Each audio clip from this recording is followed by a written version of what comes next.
여호와여, 주의 힘으로 말미암아 기뻐하며 주의 구원으로 말미암아 크게 즐거워하리이다. 지존하신 이의 인자함으로 흔들리지 아니하리이다. 성도 여러분을 예배로 초대합니다.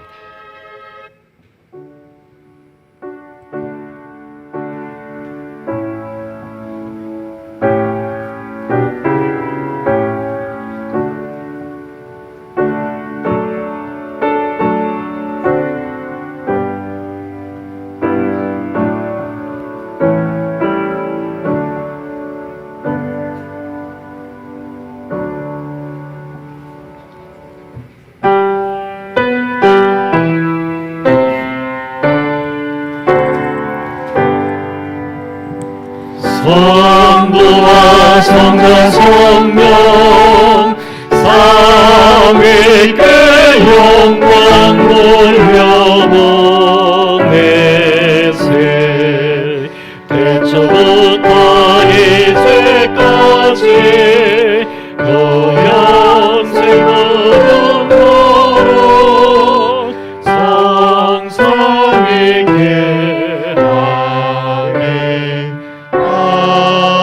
아멘. 저희를 사랑하시며 저희의 모든 것을 아시고 저 영원한 하늘의 행복으로 인도하시는 하나님 감사합니다. 죄악이 사단이 우리의 삶에 많은 고난과 많은 유혹들로 흔들지라도 우리를 더 깊이 아시고 우리를 더 많이 사랑하시는 하나님의 은혜가 더 큼으로 인하여 감사합니다. 오늘도 이 안식일 주님의 큰 은혜 가운데 주님을 뵙기를 소망하오니 저희와 함께하여 주옵소서. 예수님의 이름으로 기도드립니다. 아멘.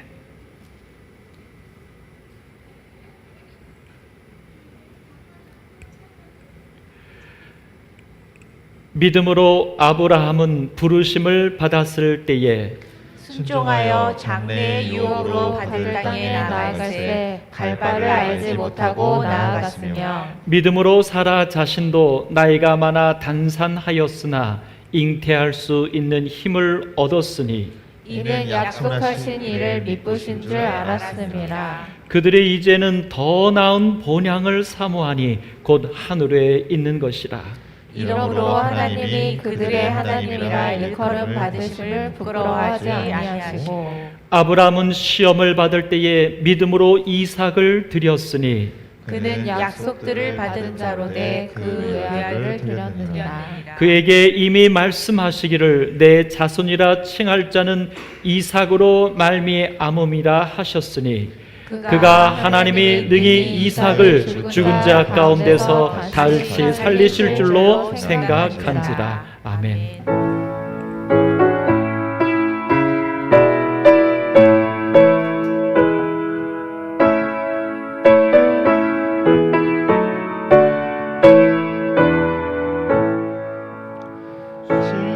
시온의 영광이 빛나는 아침 어둡던 이 땅이 밝아오네.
하늘에 계시는 하나님 아버지, 저희들 또 안식일을 맞이하게 되었습니다.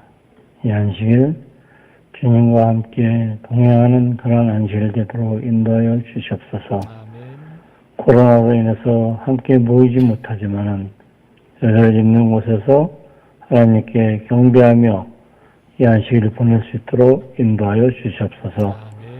목사님으로부터 말씀을 들을 때 그 말씀을 저희의 마음속 깊이 간직하며 생활의 지표로 삼을 수 있도록 인도하여 주시옵소서.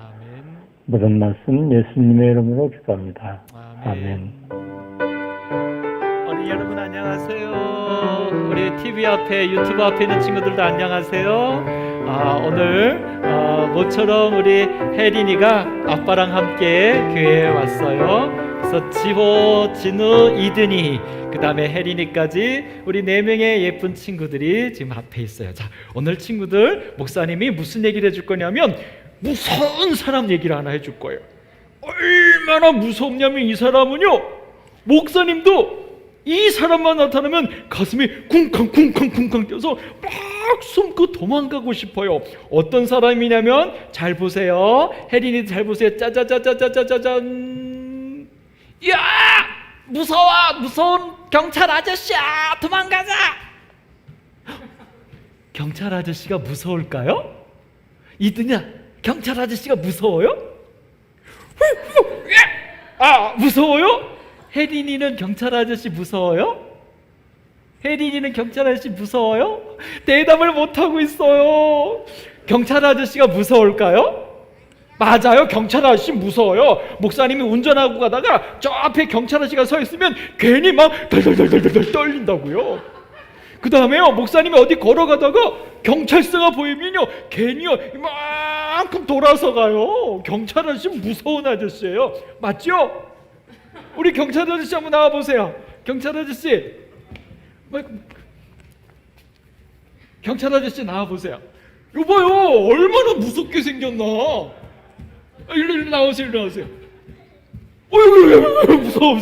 안 무서워요? 경찰은 무서워요, 안 무서워요? 안 무서워요.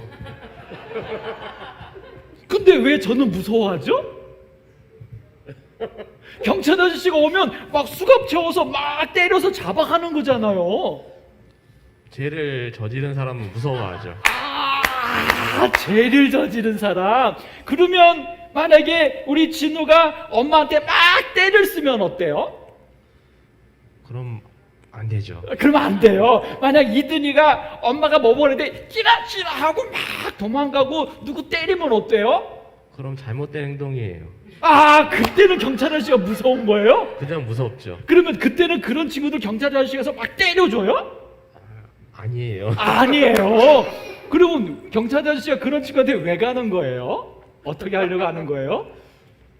그러지 말라고 얘기해 줄 그러지 말라고. 경찰 아저씨는 무서운 게 아니래요. 우리 이 아저씨 보세요. 무서워요, 안 무서워요? 우리 아저씨랑 악수 한번 해요. 아저씨랑 악수 한번 해요.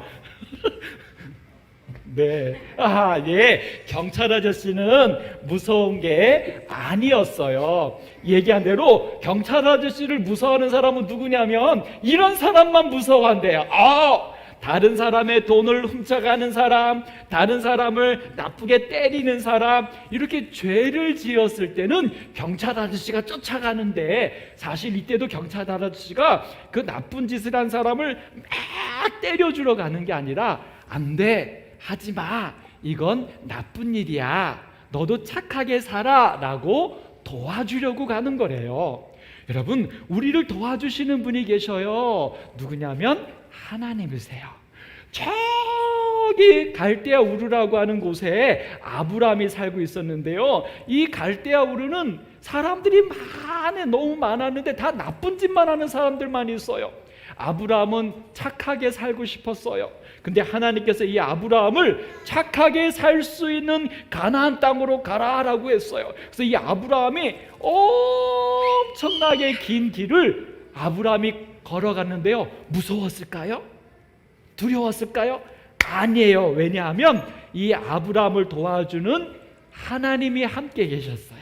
그래서 하나님은 이 아브라함을 그 죄가 많은 곳에서 죄가 없는 땅으로 옮기시면서 사람들에게 복이 될지라라고 축복해 주셨고, 그 아브라함과 함께 하나님이 계셨어요.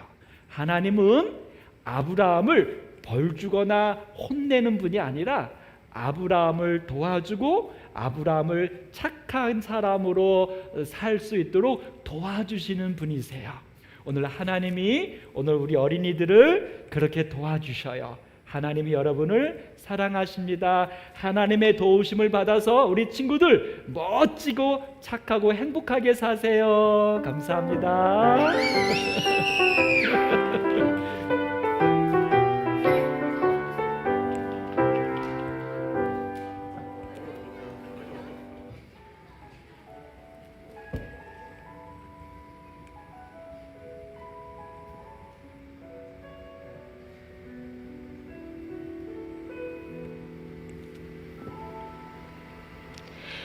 이 시간 너의 맘속에 하나님 사랑이 가득하기를 진심으로 기도해 간절히 소망해 하나님 사랑 가득하기를. 하나님은 너를 사랑해. 얼마나 너를 사랑하시는지. 너를 위해 저 별을 만들고 세상을 만들고 아들을 보냈네. 오래전부터 널 위해 준비된 하나님의 크신 사랑. 너의 가는 길 주의 사랑 가득하기를 축복해.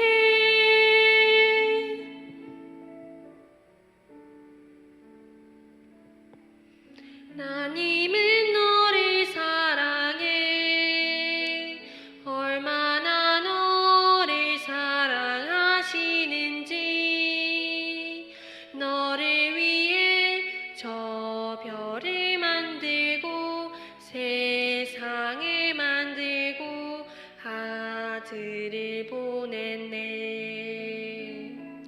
오래전부터 널 위해 준비된 하나님의 크신 사랑.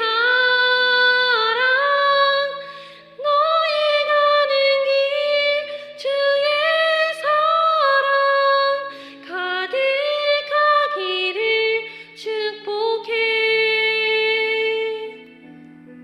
힘든 일도 있겠지만 나 그때마다 늘 함께 할게.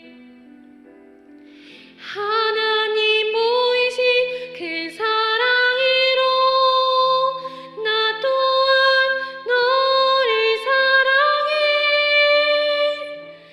오래전부터 널 위해 준비된 하나님의 크신 사랑. 너의 가는 길 주의 사랑 가득하기를 축복해.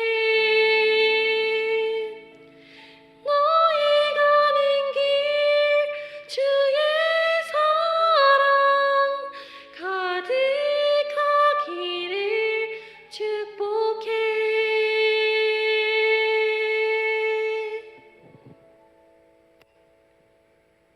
네, 감사합니다. 아름다운 찬양이었습니다. 성도 여러분, 행복한 안식일 되십시오. 하나님께서 우리 모두와 함께 하시기를 간절히 소망합니다. 오늘 함께 시작하면서 여러분, 여기 금메달이 있습니다. 운동하는 사람들은 금메달 따는 것을 가장 큰 소망으로 생각하지요. 사실 프로 선수들도 올림픽이나 아시안 게임에 나가서 금메달 따는 것을 굉장히 크게 생각합니다. 왜냐하면 이것은 국가를 위한 봉사요 명예이기 때문입니다. 그리고 사실 금메달을 따면 국가에서 그 연금이 나옵니다. 뭐 훈련 지원금이라는 명목이지만 금메달 하나를 따면 국가에서 죽을 때까지 연금이 또 나옵니다. 자, 그런데 안타까운 사실이 2013년도에 있었습니다. 바로 무엇이냐면 금메달을 땄던 역도 선수가 그만 혼자 고독사한 채로 발견이 된 것입니다. 근데 그가 받았던 금메달로 인해서 연금 52만 원, 사실 100만 원도 안 되는데요. 우리 이분은 아시안 게임에서 금메달을 땄기 때문입니다. 올림픽에서 따면 80만 원인가 좀 더 나오는 걸로 알고 있습니다. 근데 그 금메달을 땄는데 52만 원이 나왔습니다.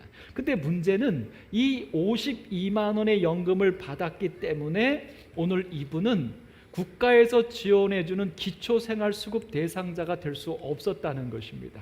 3만 원이 많아서. 그러니까 수입이 49만 원이 넘어가면 기초수급 대상자가 되지 못해서 이분은 그 지원도 받지 못하고 52만 원으로 장애 속에서 엄마와 함께 살다가 어머님이 돌아가시고 난 다음에 이분은 혼자서 살다가 그만 고독사한 것입니다. 참 안타까운 사건인데요. 금메달을 따고 승승장구하던 이분은 그만 불의의 교통사고를 당하여서 하반신이 마비가 됩니다. 그래서 장애인이 됩니다. 그리고 장애가 있는 상태에서 노모를 모시고 같이 살다가 그만 2013년도에 이 노모도 먼저 돌아가십니다. 그리고 노모가 돌아가고 난 다음에 혼자 살다가 그만 이분도 안타깝게 식도암이 걸려요. 그리고 식도암에 걸린 상태였지만 연금을 국메달로 인하여 연금을 받는 것 때문에 국가의 어떤 주택외에는 지원도 받지 못하고 결국 혼자 살다가 2013년도 6월 26일 날 집에서 혼자 죽어 있는 모습을 이웃 주민에 의해서 발견이 되게 된 것입니다. 그의 거실에는 대한민국 대표로서 역도 선수로서 찍었던 멋진 사진도 걸려 있었습니다. 그리고 그에게는 메달도 금메달, 그다음에 세계 선수권에서 딴 메달들 해갖고 그가 딴 메달들이 거실에 가득 걸려 있었습니다. 그러나 문제는 그가 그렇게 이뤄냈던 금메달도, 그가 그렇게 이뤄냈던 여러 메달들도 그를 지켜줄 수 없었다는 것입니다. 아니, 오히려 더 안타까운 것은 그가 금메달을 따서 받는 52만 원 때문에 그는 국가의 어떤 도움도 받지 못하고 그렇게 쓸쓸하게 혼자 죽어갈 수밖에 없었다는 것입니다.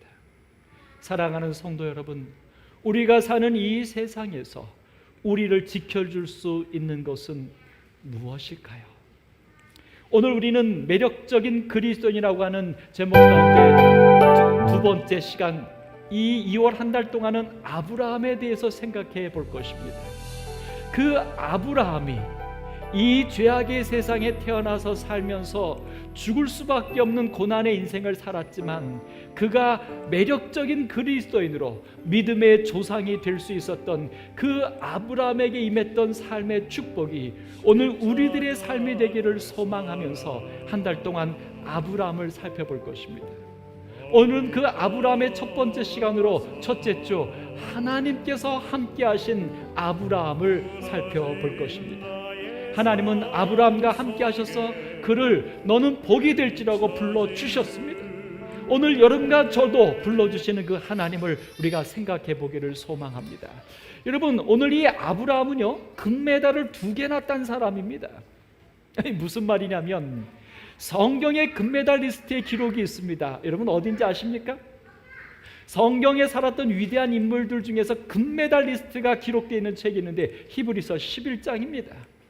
히브리서 11장에는 아벨부터 시작해서 여러 믿음의 사람, 금메달을 땄던 사람들의 이야기가 기록되어 있는데 특별히 두 사람은 그 내용이 굉장히 깁니다. 바로 누구냐면 첫째는 아브라함이요, 둘째는 모세입니다. 근데 오늘 아브라함에 대하여 긴 히브리서 11장의 거의 4분의 1의 내용을 할애하면서 아브라함에 대해서 이야기하는데 금메달 2개를 걸어주고 있습니다. 첫 번째는 무엇이냐면 믿음으로 아브라함은 부르심을 받았을 때에 순종하여 하나님의 말씀을 따라 나아갔다는 것입니다. 그렇습니다. 이 아브라함이 하나님의 종이요 믿음의 조상이 되었던 매력적인 그리스도인이 될 수 있었던 그의 첫 번째 금메달은 무엇이냐면 그가 살고 있던 갈대아 우르에서 하나님의 말씀을 따라서 그가 순종하여 나아갔다고 하는 사실입니다. 그 다음 두 번째, 이 아브라함에게 있었던 두 번째 메달은 바로 모리아산입니다. 하나님께서 사랑하는 아들 이삭을 하나님께 바치라고 하는 하나님의 명령을 쫓아서 이 아브라함이 순종하여 그 아들 이삭을 제단 위에 올려놓고 하나님께 번제로 드리려고 했던 바로 그 모습. 오늘 아브라함은 이렇게 두 엄청난 하나님에게 금메달을 땄던 위대한 인물입니다. 근데 여러분, 어떻게 이 아브라함은 세상의 금메달이 아니라 하늘의 금메달을 2개나 딸 수 있었을까? 과연 그에게는 금메달을 딸 만한 무슨 능력이, 무슨 축복이 임하였던 것일까? 오늘 우리는 살펴보게 되는 것입니다. 여러분, 우리는 첫 번째 아브라함의 금메달 갈대아 우르를 떠났다, 순종하여 나갔다라고 할 때 우리는 바로 이 창세기 12장 1절과 2절을 우리는 얘기합니다. 여호와께서 아브라함에게 이르시되 너는 너의 고향과 친척과 아비의 집을 떠나 내가 내게 보여줄 땅으로 가라. 내가 너로 큰 민족을 이루고 내게 복을 주어 내 이름을 창대케 하리니 너는 복이 될지라. 아멘입니다. 아브라함 그러면 이 성경절을 우리는 먼저 떠오릅니다. 근데 여러분 가만히 보십시오. 여기 창세기 12장 1절과 2절의 이 말씀은 아브라함의 이야기입니까? 하나님의 이야기입니까? 오늘 이 1절과 2절의 이야기는 하나님의 이야기입니다. 아브라함의 이야기가 아니에요. 하나님께서 아브라함을 이렇게 약속하시고 불러내셨다라고 하는 하나님의 역사입니다. 그러면 우리가 알고 있는 아브라함의 첫 번째 금메달, 하나님의 말씀에 순종하여 떠나갔다고 하는 것은 성경에 어떻게 기록되어 있냐면 그것은 4절과 5절에 기록되어 있습니다. 이에 아브라함이, 그러니까 창세기 12장 1절로 3절까지 하나님께서 아브라함을 부르시면서 그 아브라함에게 해주시던 약속, 그 얘기를 하고 난 다음에 이에, 그러니까 이 아브라함이 갈대아 우르를 떠났던 것은 그의 믿음이, 그가 먼저 그렇게 하나님에게 순종했기 때문에 갈대아 우르를 버리고 하나님의 뜻대로 살겠다고 그가 결심하고 떠났기 때문이 아니라 하나님께서 아브라함에게 1절로 3절까지 우리가 기억하고 있는 그 멋진 이야기를 하나님이 아브라함에게 먼저 주셨기 때문에 아브라함이 떠났다는 것입니다. 그리고 아브라함이 떠난 아브라함의 이야기는 이렇게만 기록되어 있습니다. 4절, 이에 아브라함이 여호와의 말씀을 따라갔고 롯도 그와 함께 갔으며 아브라함이 하란을 떠날 때는 75세였다. 오늘 여기 아브라함의 실제로 떠난 얘기 속에서 우리가 기억하고 있는 고향, 친척, 아비 집을 떠났다, 뭐 이런 자기의 모든 것을 버리고 갔다라고 하는 개념은 없습니다. 아브라함의 떠난 것은 무엇에 따라서만 갔다고 말하냐면 하나님의 말씀을 따라간 것밖에 없어요. 그럼 하나님의 말씀은 무엇입니까? 고향과 아비와 친척집을 버리라는 것이었어요? 아닙니다. 하나님이 아브라함에게 하신 말씀의 핵심은 내가 너를 복이 되게 할지라, 내가 너를 창대케 하리라, 내가 너로 하여금 모든 천하 만민이 복을 받게 할 것이다 라고 하는 그 말씀을 들었기 때문에 아브라함은 떠났던 것입니다. 5절에도 말합니다. 아브라함이 그의 아내 사라와 조카 롯과 하란에서 모은 모든 소유와 얻은 사람들을 이끌고 가나안 땅으로 가려고 떠났습니다. 사실 이 아브라함이 갈대아 우르에서 한 번에 가나안 땅으로 간 것이 아닙니다. 갈대아 우르에서 떠날 때는 그의 아버지와 함께 떠났습니다.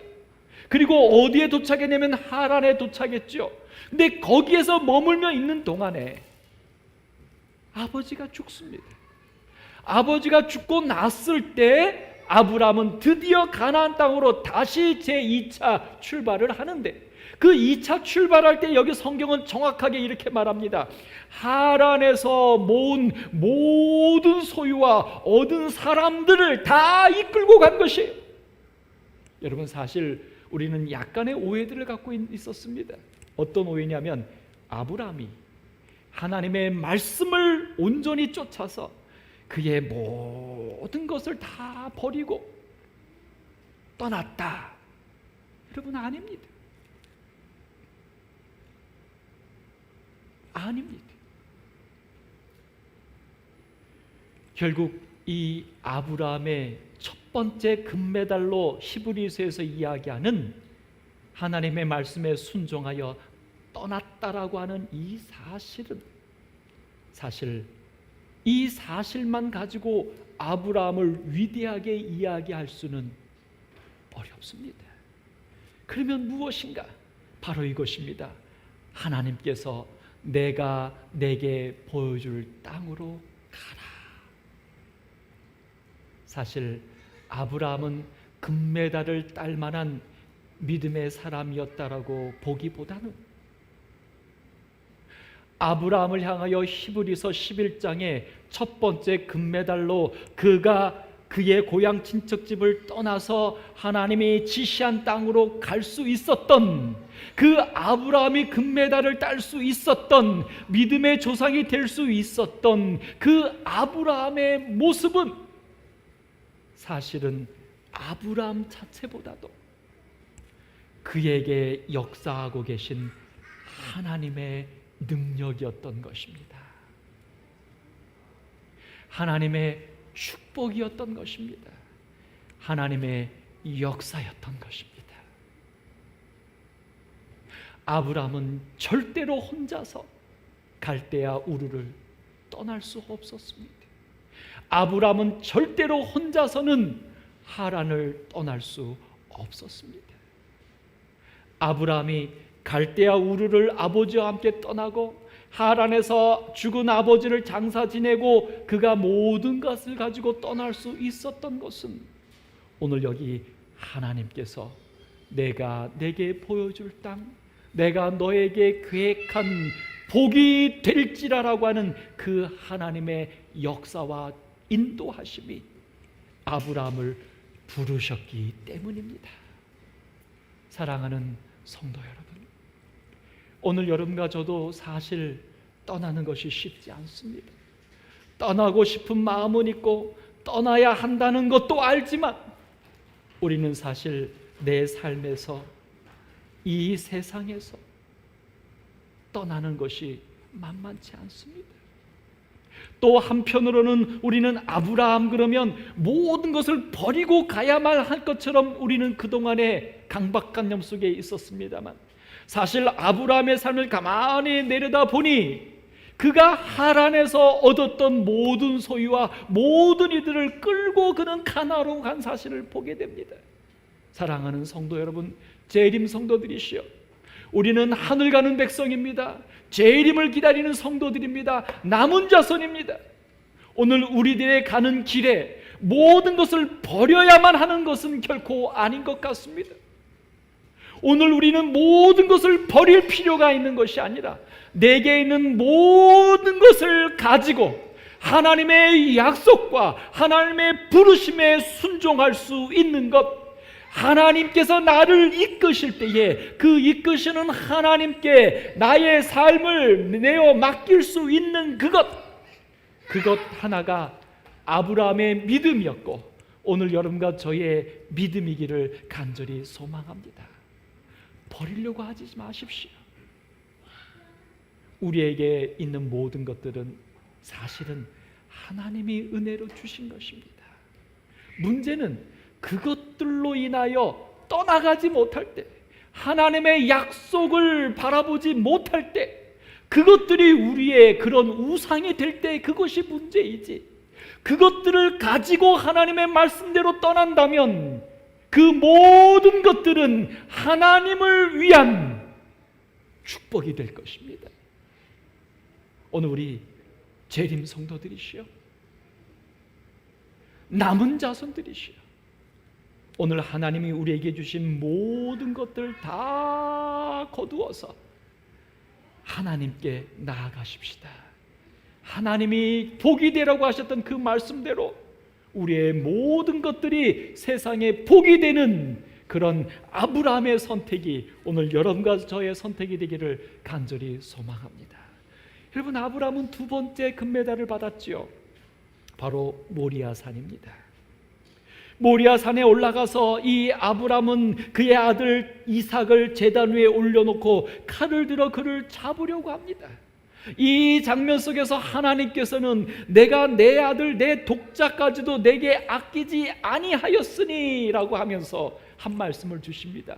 그렇게 독자를 아끼지 아니하는 아브라함의 행동을 보고서 하나님이 주신 평가는 바로 이것입니다. 내가 하나님을 경외하는 줄을 이제 내가 알았다. 여러분, 우리 깊이 한번 생각해 볼 일입니다. 그러니까 아브라함이 이삭을 바쳤기 때문에 믿음의 조상이 된 게 아니었어요. 아브라함이 독자 이삭이라도 하나님께 제물로 드릴 수 있었기 때문에 아브라함이 금메달을 딴 게 아닙니다. 믿음의 조상이 된 게 아닙니다. 히브리서 11장에 올라간 게 아닙니다.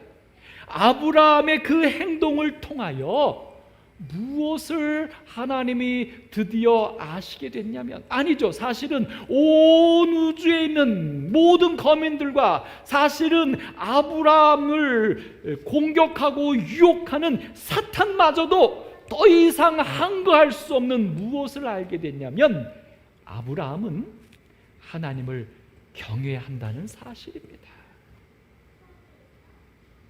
이삭을 바친 것이 믿음이 아니라 이삭을 바칠 수 있을 아브라함이 하나님을 향한 경외함이, 이것이 믿음의 조상이 된 것입니다.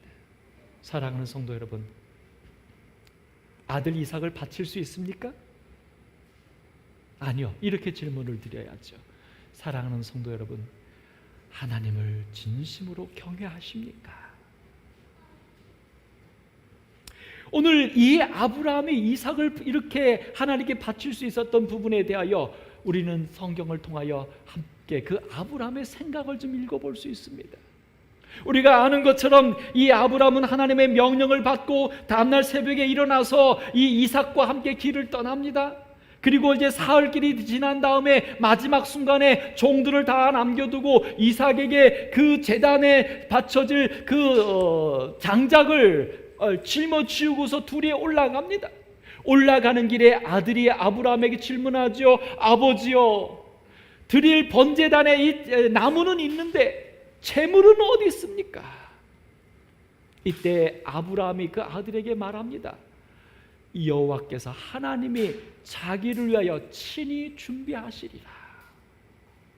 이게 아브라함이 갖고 있었던 믿음입니다.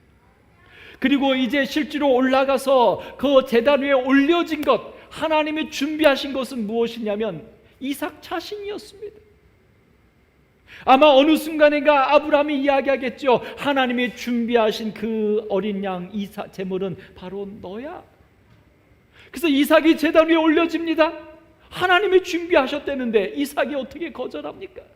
그리고 칼을 들어 잡으려고 하는 그 순간에 하나님께서는 아브라함의 손을 막으시고 그 다음에 아브라함의 눈을 열어서 숯불에 걸려있는 수량을 보게 하고 그 수량을 가져다가 대신 제물로 번제로 드리게 됩니다. 오늘 여러분, 여기 아브라함이 고백했던 하나님이 자기를 위하여 친히 준비하시리라, 아브라함이 어떻게 이 말을 할 수 있었을까? 아들이 질문하니까 당황스러워서 그냥 피해간 것일까? 아니면 애초에 하나님께서 아들 이삭을 바치라고 할 때 이미 아브라함의 마음 가운데 있었던 믿음인가 하는 것입니다. 여러분은 어떻게 생각하십니까? 그래서 우리는 이 아브라함이 그 아들 이삭과 더불어서 모리아산까지 가는 3일 길에 대하여 우리는 많은 추측들을 하고 많은 이야기들을 합니다. 아브라함의 감정이 어땠을까? 그의 아내 사라의 마음은 어땠을까? 아브라함이 사라에게 말했을까 안 했을까? 아브라함이 가면서 이 도망갈 생각은 못했을까? 아브라함이 가면서 하나님을 원망한 생각은 없었을까? 우리는 별 얘기를 많이 합니다. 그러나 오늘 여러분, 오늘 여기 하나님이 자기를 위하여 친히 준비하시리라고 고백했던 이 아브라함의 고백이 만약 위기를 벗어나기 위한 거짓말이 아니었다면, 아들 이삭이 도망갈까봐 도망가지 못하도록 어떻게든 그를 데리고 제단까지 가야 하니까 만들었던 거짓이 아니라면, 이것은 아브라함의 믿음이었습니다. 이것은 아브라함의 확신이었습니다. 오늘 그래서 우리가 다시 한번 성경절을 다시 봐야 되는데, 창세기 12장 12절에 보면 이런 말씀을 주고 있어요. 창세기 12장 보면 내가 이제야, 22장에 나오는 이야기입니다. 22장 12절에 내가 이제야, 굉장히 중요한 얘기입니다. 그러니까 하나님께서 아브라함에게 두 번째 금메달, 완전한 금메달인 이삭을 바친 것을 향하여 내가 하나님을 경외하는 줄 알았다라고 말을 합니다. 이제 도장을 딱 찍어버리는 거예요. 인을 쳐버리는 거예요. 아브라함은 믿음의 조상이야, 하나님을 경외해. 이 도장을 찍는 이 순간에 하나님이 한마디를 둬요. 내가 이제야. 이제라는 말은 무슨 말입니까? 지금까지는 이 아브라함이 하나님을 경외하는 것이 확실하지 않았다는 것입니다. 여러분, 정말 그랬을까요? 예, 우리는 아브라함의 일생을 압니다. 자, 아브라함이 하나님의 말씀을 따라서 첫 번째 금메달을 받아서 떠나왔습니다. 떠나왔는데, 하란에서 왔는데, 아브라함이 하란에서 떠나서 가나안 땅에 도착하자마자 일어났던 첫 번째 사건이 무엇이냐면, 그 땅에 기근이 들어서 아브라함이 애굽으로 내려간 사건입니다. 아브라함이 애굽에 거류하려고 그리로 내려갔으니 이는 그 땅에 기근이 심하였습니다. 이게 가나안 땅에 도착한 금메달을 땄다고 말하는 아브라함의 첫 번째 일입니다. 그리고 또 한 가지, 이 아브라함이 그렇게 내려간 그 애굽에서 어떤 일이 벌어집니까? 내려가자마자 자기의 아내에게 아브라함이 말합니다. 아내야, 사라야, 너는 너무 예쁜 여자인데 만약 너가 내 아내라고 하면 애굽의 왕이 나를 죽이고 너를 빼앗아 가면 너는 살고 나는 죽을 것이 아니냐? 아내야, 사실 너랑 나랑 누이와 동생이니 부부라고 하지 말고 누나라고 해라. 그리고 그 사실로 인하여 정말 이 사례는 애굽의 왕이 데리고 가버립니다. 여러분, 이게 아브라함이에요. 아브라함이 갈대아 우르를 떠나서 가나안 땅까지 온 것이 금메달이라고요? 그의 믿음이라고요? 오늘 이게 아브라함의 모습이었어요. 그렇고 이때에 이 아브라함이 뭐라고 말하냐면 내 목숨이 그대로 말미암아 보존되리라. 여러분, 사실 이 아브라함이 가나안 땅에 왔는데 왜 애굽으로 내려갑니까? 하나님의 말씀을 쫓아서 하나님이 가라고 한 땅, 지시한 땅 가나안인데 왜 애굽으로 내려갑니까? 기근이 들었기 때문이라고요. 애굽에 가면 먹을 것이 많기 때문이라고요. 아브라함은 하나님의 말씀을 따라 가나안 땅에 왔는지는 모르지만 아직도 기근을 피해서 애굽에 가야 했고 자기의 목숨을 지키려고 아내에게 거짓말을 시켜야 했던 사람이에요. 여러분, 이 아브라함의 모습이 믿음의 조상입니까? 하나님 경외하는 것입니까? 그의 목숨이 애굽의 양식에 달려있고 그의 목숨이 아내의 거짓말에 달려있다고 생각하는 아브라함입니다. 오늘 우리는 또 모리아산에 가기 전까지의 아브라함의 장면 속에서 또 하나의 모습을 보게 됩니다. 그것은 바로 무엇이냐면 하나님께서는 아브라함에게 계속해서 약속해 주셨어요. 내게서 나는 아들이, 내게서 난 자식이 복이 될지라. 그렇게 말씀하실 때마다 아브라함이 뭐라고 하나님께 얘기했습니까? 아브라함이 이르되 주 여호와여 무엇을 내게 주시려 하나이까? 이것은 어떤 것을 주실 거예요? 라고 하는 기대가 아니었어요. 하나님이 나한테 뭘 줄 수 있어요? 지금 이 상황에 내가 하나님의 말씀을 듣고 떠난 것은 75세인데 지금 이제 90세가 되었어요. 벌써 15년이 지났는데 하나님은 나한테 약속한 자식을 못 주고 계시잖아요. 근데 뭘 또 주겠다고 합니까? 아유, 하나님 됐어요. 그냥 내 옆에 나를 수종하는 이 엘리에셀 종이 있으니 그냥 이 종이 그냥 내 아들로 합시다, 하나님. 그래서 이 엘리에셀로 하나님 약속한 그거 그냥 이루어 갑시다. 나는 자식이 없사오니. 여러분, 자기가 자식을 못 낳고 있는 거예요. 하나님이 생명을 주신다는 사실을 아브라함은 믿지 못하고 있는 것입니다. 이게 아브라함이에요. 이런 하나님에 대한 불신이라는 얘기보다는 하나님에 대하여 온전히 경외하지 못하는 이 아브라함은 여기서 끝나지 않습니다. 우리가 잘 아는 것처럼 이스마엘을 낳게 된 것이죠. 이스마엘을 낳게 된 사건도 창세기 16장 2절에 보면 그의 아내 사라가 아브라함에게 말합니다. 사라가 이렇게 말해요. 여호와께서 내 출산을 허락하지 아니하셨으니 사라는 어떻게 보면 아브라함보다 나아요. 아브라함은 나는 자식이 없다라고 말하면서 자기가 자식을 못 낳는다라고 말을 하고 있어요. 하나님의 생명을 주신다는 생각을 못하고 있어요. 근데 사례는 적어도 내가 임신을 못하는 것은, 출산을 못하는 것은 하나님이 허락하지 아니했기 때문이라고 모든 생명의 근원이 하나님이라고 인정은 하고 있습니다만 그 하나님이 자기에게 약속한 대로 생명을 주실 수 있다는 것을 믿지 못하고 있어요. 그러면서 사례가 말합니다. 남편에게 내 여종에게 들어가라. 내가 혹 그로 말미암아 허락하지 아니하시는 하나님께로 말미암음이 아니라 하나님은 허락하지 않으시니까 그렇다면 내가 이 하갈로 말미암아서 아들을 얻을까 하노라. 이게 사례의 믿음이었어요. 이게 사례의 제안이었어요. 근데 여러분, 아브라함이 어떻게 했다고요? 여기 말합니다. 아브라함이 사례의 말을 들으니라. 이게 아브라함이에요. 갈대아 우르를 떠나서 가나안까지 왔던 이게 아브라함이에요. 무엇이 금메달입니까? 아브라함은 정말 금메달을 받을 만한 자격이 있습니까? 믿음이 있습니까? 근데 여러분, 오늘 이런 아브라함에게 하나님이 어떻게 역사하셨어요? 하나님이 자기를 위하여 친히 준비하시리라고 말했던 그 아브라함의 믿음이 어떻게 생긴 것일까요? 어느 날 갑자기? 아니면 아들 이삭에게 거짓말을 한 것이라고요? 아닙니다. 이것은 그의 진심이었고 이것이 그의 믿음이었습니다. 아니요, 이것이 이제 그의 믿음이 되었습니다.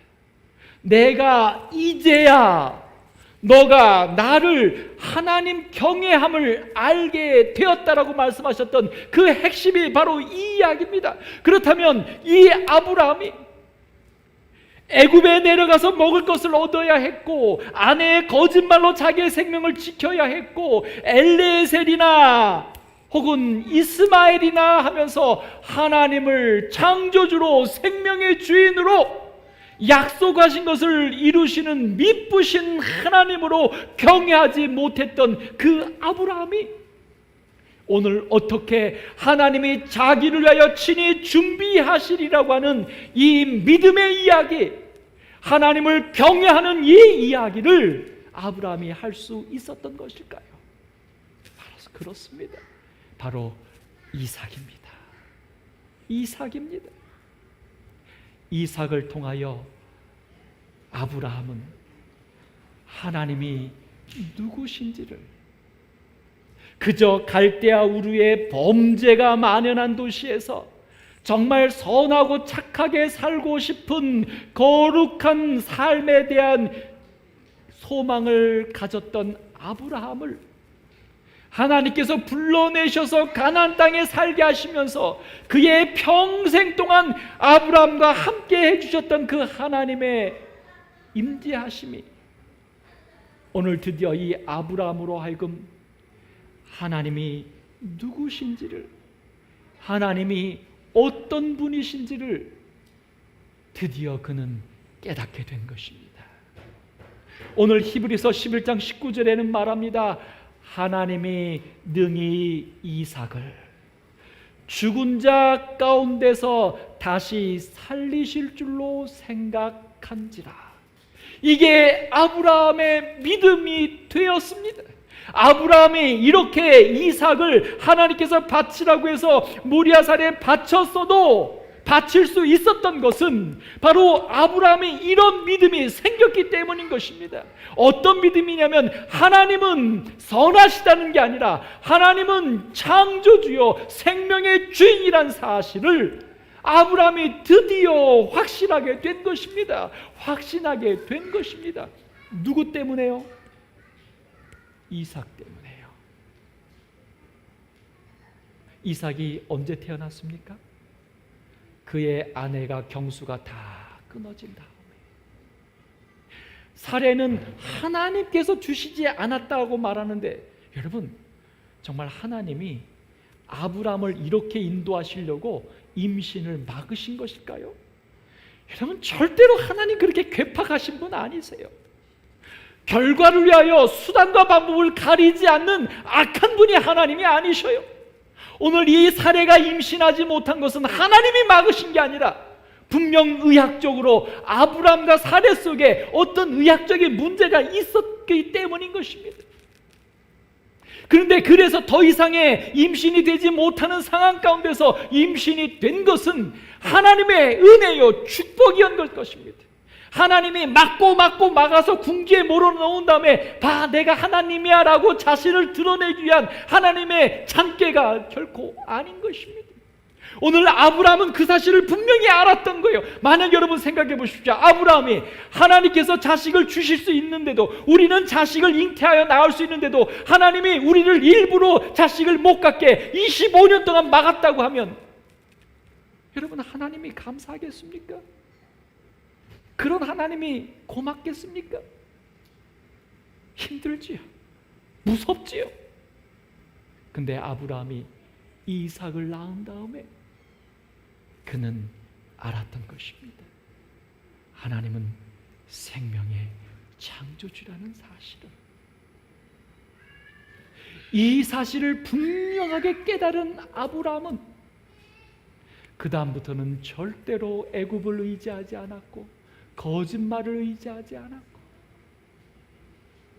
오늘 그의 아들 이삭을 죽이면서도 불안해하지 않았던 것은 하나님께서는 생명의 주인이시라고 하는 하나님에 대한 온전한 경외함이 그의 마음에 있었기 때문인 것입니다. 사랑하는 성도 여러분, 오늘 아브라함의 삶을 통하여 아브라함은 하나님 경외하는 믿음의 조상이 되었습니다. 아브라함이 갈대아 우르를 떠난 것, 아브라함이 이삭을 바쳤던 이 모습 속에는 아브라함이 갈대아 우르를 떠날 수 있고 이삭을 바칠 수 있도록 그 아브라함의 삶 가운데, 그의 연약함 가운데 함께 하셨던 하나님, 경외 받으실 만한 하나님, 그분이 함께 계셨던 것입니다. 오늘 여러분과 저의 삶에도 하나님이 함께 계셔서 우리의 이 연약함과 우리의 이 믿음 없음과 우리의 이 두려움 가운데 하나님이 함께하여 주셔서 오로지 하나님을 경외할 수 있는 하나님의 자녀가 되기를 간절히 소망합니다. 여러분, 여기 한 이야기가 있습니다. 한 가정에 아이가 이렇게 많이 났어요. 그래서 이 엄마가 너무너무 힘들었습니다.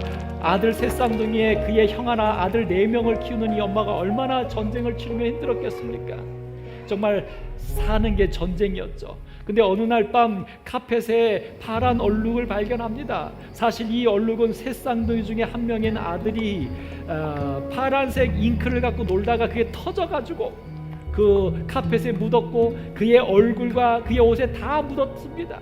엄마는 너무너무 지친 상태에서 또 이런 일을 벌인 이 아들을 데리고 화장실로 가서 정말 피곤해 지쳐서 극도로 화가 나서 막 아우성치면서 아들을 닦아냅니다. 그리고 아버지는 그 카펫에 묻은 얼룩을 지워내지만 다 지워지지 않아요. 이제 카펫 전문가가 와서 지웠지만 그래도 그 얼룩이 남아 있었습니다.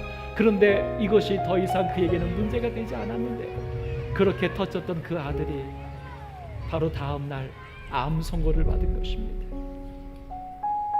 그리고 2년이 지나서 그 아들은 끝내 세상을 떠나고 말았습니다. 2년이 지난, 한참 지난 14년이 지난 어느 날 그 카펫에 아직 남아있는 그 파란색 잉크의 흔적을 보게 된 것입니다. 그리고 그는 고백합니다. 이 파란색은 내 삶이 엉망진창이었음을 보여주는 표시였고, 자기는 그것 때문에 계속 괴로웠고 고민 속에 있었다는 거예요. 그러나 여러분, 이제는 그 표시가 그에게는 지워지지 않고 남아있는 그 파란색 흔적은, 그래서 가구로 가려놓았던 그 흔적은 이제 그에게는 다시는 만날 수 없는 사랑하는 아들의 흔적이었던 것입니다. 그가 그렇게 힘들어하고 그가 그렇게 어려워했던, 그러나 지금 생각해보면 가장 아름다운 하나님의 축복, 위장된 축복이라고 그는 말하죠. 자녀들 때문에 힘든 것을요. 그 파란 얼룩도 이제 그에게는 행복으로 남아 있습니다. 사랑하는 성도 여러분, 재림 성도들이시여, 사는 것이 만만치 않으시죠? 상처들이 많으시죠? 지울래야 지워질 수 없는 것들, 그래서 잊어버리래야 잊어버릴 수 없는 것들, 그저 묻고 살고, 그저 아니라고 하고 살고, 그저 포기하고 살고 계시죠. 인생을 살면서 점점 주름살만 늘어가면 그래도 참을 만할 텐데 우리의 가슴에는 그런 아픔들과 상처들이 더 늘어가지요. 이제는 신음소리도 낼 수 없을 만큼 힘들지 않으십니까? 그러나 여러분, 오늘 이 어머니에게 파란 얼룩은 보고 싶어도 볼 수 없는 그 아이에 대한 아름다운 추억이 됩니다. 오늘 여러분과 제 인생에 쌓여가는 상처들이 상처로만 볼 것이 아니라 우리의 그 쌓여가는 상처의 순간마다 나에게 더 큰 은혜로 이기게 하시고 견디게 하신 하나님의 흔적으로 볼 수 있기를 간절히 소망합니다.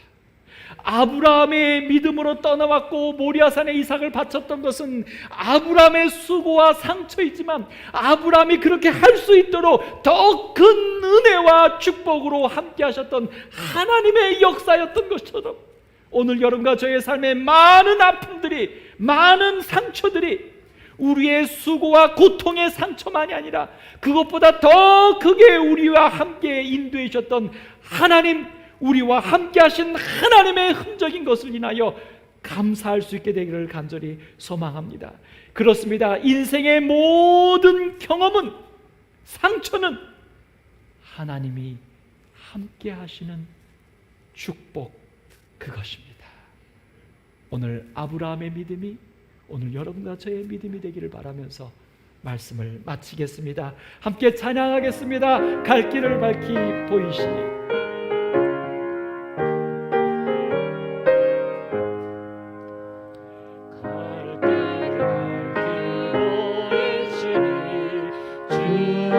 빨리 나갑시다.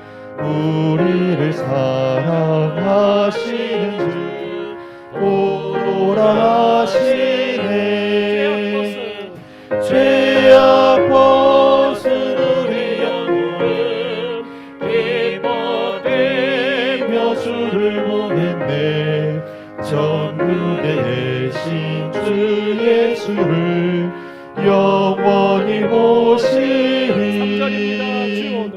주 오늘 여기 계시오니 다 와서 주의 말씀 글쎄 듣기도 하며 생각하니 참 진리 아닌가. 죄악 벗은 우리 영혼은 기뻐되며 주를 보겠네. 전국에 계신 주 예수를 영원히 모시리.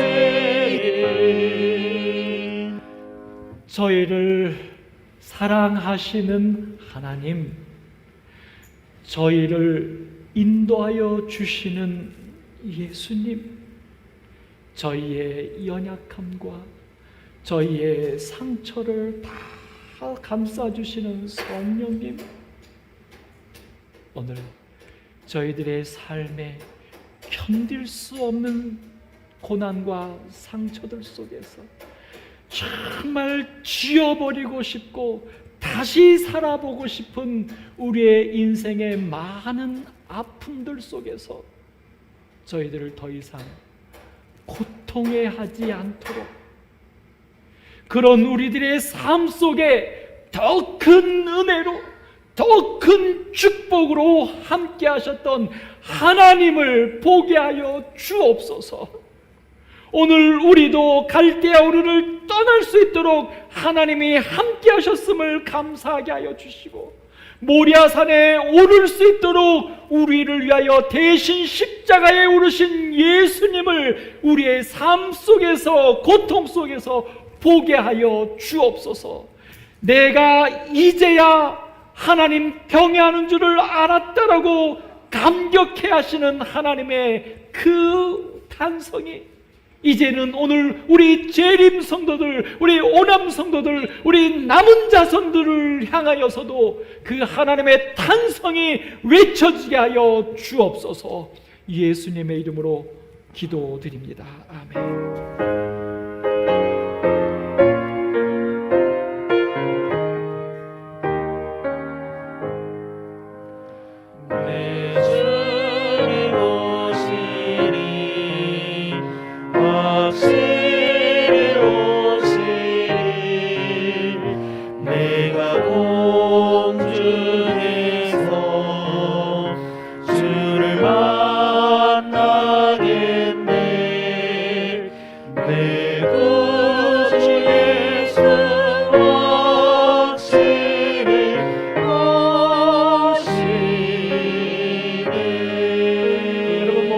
행복한 안식일 되십시오. 오늘 특별히 구정 명절을 맞이하여서 우리 도르가회 집사님들과 우리 지역사회 봉사회에서 반찬과 정성을 담아서 만들어서 나누어 드렸습니다. 우리 모든 성도님들 이웃과 더불어 따뜻하고 행복한 명절 되십시오.